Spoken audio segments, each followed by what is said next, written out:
আসসালামু আলাইকুম। ওয়ালাইকুম সালাম। ভালো আছেন? হ্যাঁ, ভালোই আছি। তো আপনি ভালো জি, আছেন? আলহামদুলিল্লাহ। আমরা একটু আগে আপনার ছেলের সাক্ষাৎকার নিচ্ছিলাম। আমরা জানলাম যে এলাহাবাদে ১ম ৳৫ চা আপনি শুরু করছিলেন। হ্যাঁ, তাও একটা একদম বাজার এরিয়ার অনেক বাইরে, একটা হ্যাঁ। নিরিবিলি এলাকায়। হুম, তখন কি আপনার মনে হয়েছিল যে এমন একটা জায়গায় দোকান দিলে মানুষজন আসবে চা খাওয়ার জন্য? জি, এটা ভাবছি আমরা। মানে আল্লাহর উপরে বিশ্বাস রেখে আপনি আল্লাহর শুরু উপরে করছিলেন। বিশ্বাস রেখে আমরা তো দোকান ১ম, দিছি। ১ম কেমন চলছিল? ১ম ভালোই চলছিল। আচ্ছা, তো আপনি নাকি একাই ৩ বছর চালিয়েছেন? আমি একা ৩ বছর চালাইছি। তো তখন ৳৫ চা বিক্রি করলে হয়তোবা কিছু থাকতো। কিন্তু হুম, এখন তো সবকিছুর দাম বাড়ছে। তো সবকিছু এখন কি দাম। ৳৫ চা বিক্রি করে পোষায় আপনাদের?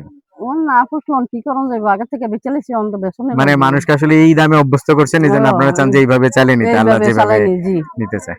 আসলে ধন্যবাদ আপনাকে। আমরা আপনার দোকান, আপনার ছেলে তাদেরও নিয়েছি। আমরা সব একসাথে প্রচার করব যেন সবাই আপনাদের বিষয়গুলি দেখতে পায়। আর যারা এখনো ৳৫ চা খায়নি তারা যেন এসে আপনাদের দোকানে চা খেয়ে যায়। এইটাই। ধন্যবাদ।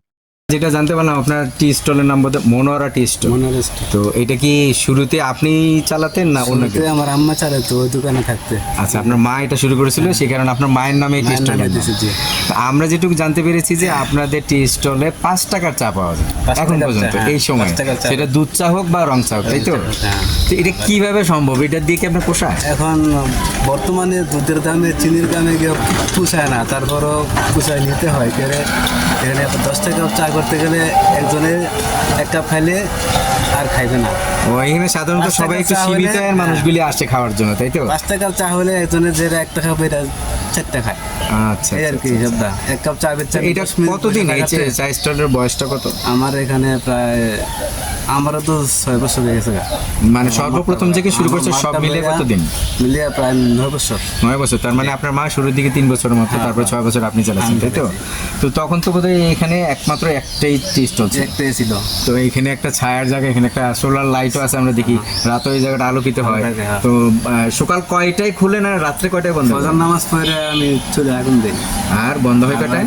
৯টায়।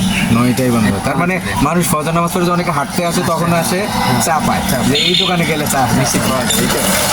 এটা দারুণ বিষয়। আসলে এত সকালে তো কোথাও যাও বা যেন বাজারের দোকানগুলি খুলতে খুলতে ৭টা ৮টা বাজে।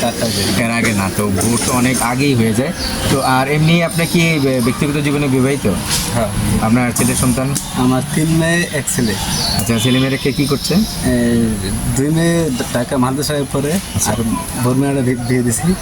বড় মেয়ে বিয়ে হয়ে বিয়ে গেছে। দিছি। আচ্ছা, আর ছেলেটা এখন বর্তমানে কাজ শিখতেছে, একটা যে ইলেকট্রিক কাজ। ইলেকট্রিক কাজ থেকে এখানে এলাহাবাদে? এলাহাবাদে। হ্যাঁ। আচ্ছা, আচ্ছা। তাহলে আপনি এমনি তো ব্যক্তিগতভাবে যে সবকিছু নিয়ে কি সুখী? ইনশাআল্লাহ সুখী। আলহামদুলিল্লাহ। মানে আলহামদুলিল্লাহ। সহজে মানুষ কিন্তু আলহামদুলিল্লাহ বলতে চায় না। আপনি যে আলহামদুলিল্লাহ বলেন, আমি খুব খুশি হলাম, ভালো লাগলো যে মানুষ তার পেশায় সন্তুষ্ট হইতে চায় না। আপনি ৳৫ চা বিক্রি করছেন, সেই টাকায় আপনার সংসার চলছে, চলতেছে। তারপর আপনি শুকরিয়া আদায় করছেন আল্লাহর কাছে, আলহামদুলিল্লাহ। তাহলে আল্লাহ আসলে ভালোই আপনাকে চালাচ্ছে। রিজিকের আসলে মালিক হচ্ছে আল্লাহ। মালিক আল্লাহ। তো রিজিকের রাজ্জাক মালিক যিনি, তিনি যদি চান যে কোনোভাবে মানুষকে ভালো রাখতে পারেন। তো আপনি কি চাচ্ছেন এই জিনিসটা এইভাবে চালিয়ে নিতে হবে? যতদিন সম্ভব হয় আপনি এইভাবে ৳৫ চা সবাইকে খাওয়াবেন।